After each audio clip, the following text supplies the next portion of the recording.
The IRS, a private corporation and its impact on taxpayers. The IRS, Internal Revenue Service, is a private corporation, established in 1933 and incorporated in Delaware.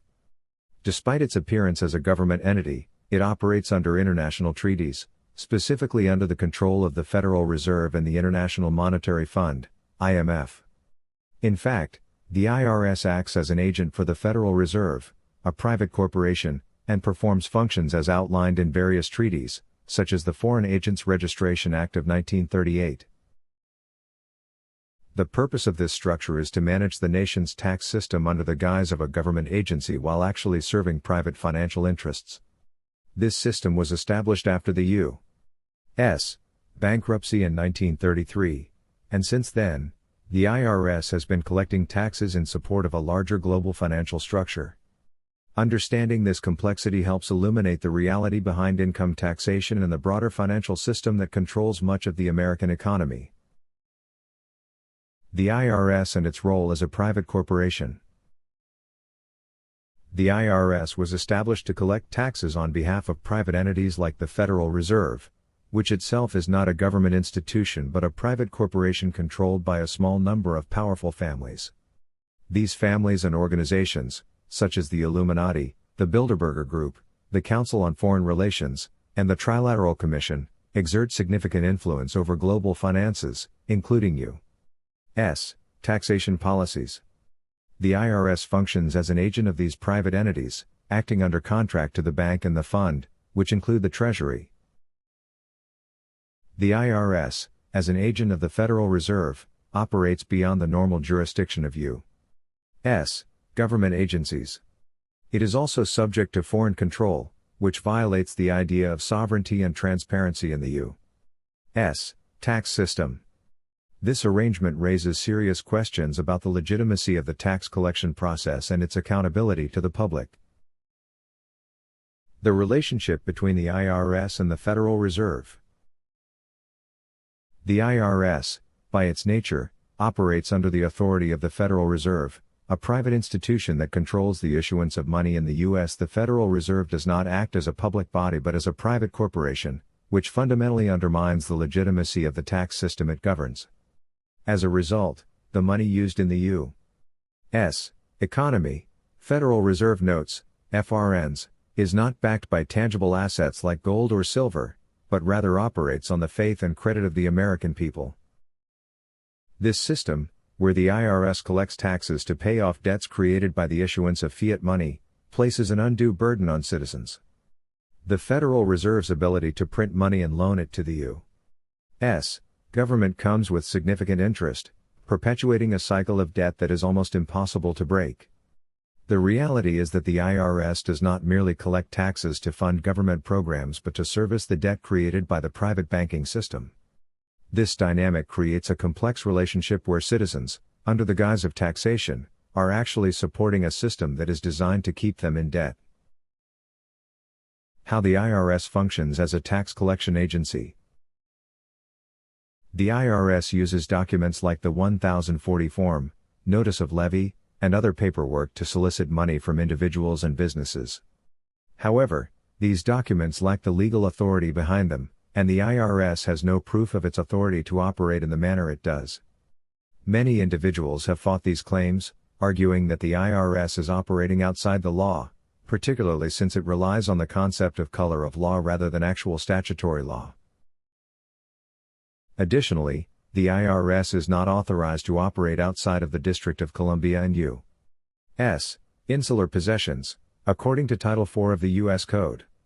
Despite this, it continues to collect taxes across the nation and in areas where its authority is questionable at best.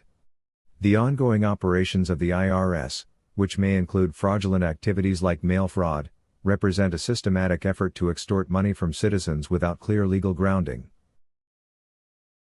The financial system, money, debt, and the U.S. government. The IRS and the Federal Reserve System work in tandem to perpetuate a financial structure that benefits private entities at the expense of the American public. Federal Reserve notes, FRNs, which are used as money, are not real money. They are debt instruments created through the issuance of promises to pay, backed by nothing of value. The consequence of this is that all transactions, including tax payments, are essentially an exchange of debt rather than an exchange of real value. This economic system leaves citizens in a perpetual state of indebtedness to private banking interests. While the public is led to believe that they are paying taxes to fund government programs and services, much of the money collected is actually funneled into servicing the debt created by the Federal Reserve. This unacknowledged debt structure is a key reason why the nation's deficit continues to grow, making it almost impossible to resolve the financial issues plaguing the country. The government's role in enforcing the tax system. Since 1933, the U.S. government has become more deeply entrenched in a system of commercial activity.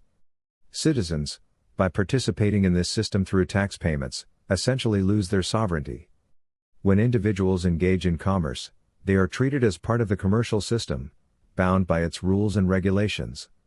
As a result, individuals no longer have the protection of their constitutional rights in the way they once did before the advent of the Federal Reserve System. This shift from public law to commercial law has profound implications for the rights of U.S. citizens. The role of the IRS in enforcing these commercial laws, often through aggressive collection tactics and the assumption of debt responsibility, places citizens in a subordinate position. The ultimate result of this system is that the U.S. government, through its cooperation with the Federal Reserve, has effectively created a financial system where citizens are treated as collateral, with little recourse to challenge or opt out of the system. Constitutionality of the IRS and the income tax. The legal standing of the income tax has been contested for years. Court decisions have consistently ruled that the 16th Amendment did not grant new powers of taxation, and that the income tax is an excise tax. The general term income remains undefined in the Internal Revenue Code, making it difficult for individuals to understand their obligations and for the IRS to provide clear guidance on what constitutes taxable income. Many argue that the IRS is overstepping its legal authority, citing various court rulings and statutes that suggest income tax laws are not as straightforward as they appear. Despite these legal challenges, the IRS continues to operate as if its tax collection authority is unquestionable. The lack of clear statutory definitions, combined with the ongoing pressure from the IRS to collect taxes on income, illustrates the complexity of the tax system and the challenges citizens face in understanding their rights and obligations under the law. The financial implications for U.S. citizens. In the end, the IRS's role in U.S. society is deeply tied to the larger financial system, which is based on the issuance of debt rather than real money. The connection between the IRS, the Federal Reserve, and private banking interests raises serious questions about the legitimacy of the U.S. tax system and the financial stability of the country.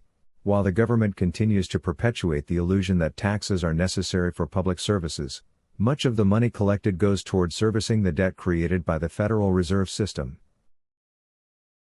The reality is that the IRS, as a private corporation operating under international treaties, has a significant role in maintaining the financial status quo, which benefits the elite and powerful banking interests while leaving ordinary citizens burdened with debt.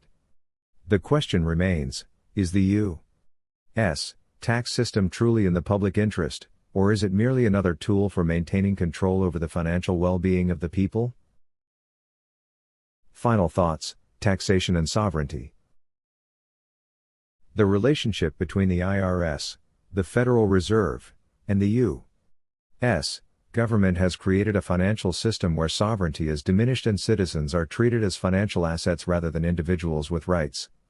The ongoing collection of taxes to support a debt-based system raises important questions about the legitimacy of the tax structure and its long-term impact on the nation's citizens. Understanding this complex system is essential for anyone looking to comprehend the true nature of taxation and its effects on individual freedoms and national financial health.